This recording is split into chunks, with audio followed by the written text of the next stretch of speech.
আমি প্রত্যেকটা মুসলমান ভাইকে বলবো যে ইসলামিক চর্চা একটু বেশি করে করতে। যারা ইসলামিক চর্চা করে তাদের সঙ্গে ওঠা বসা করতে, যে আপনার শিক্ষাটাও বাড়বে, আপনার শিক্ষা নেবার একটা চাহিদা থাকবে।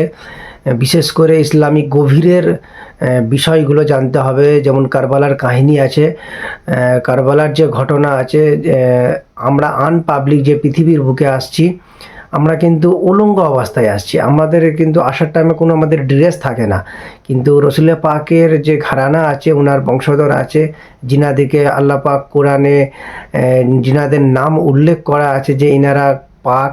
কিন্তু ইনাদের বিষয়টা একবার দেখুন, ইনাদের বিষয়টা আপনি হাদিসে পড়লে, ভালো ভালো মৌলানার কাছে যারা উচ্চ শিক্ষায় শিক্ষিত আছে, মানে সুশিক্ষায় শিক্ষিত আছে, তাদের কাছ থেকে জানলে আপনি জানতে পারবেন যে ইনাদিকে কিন্তু আল্লাহ পোশাক পরিয়ে দুনিয়াতে পাঠিয়েছে।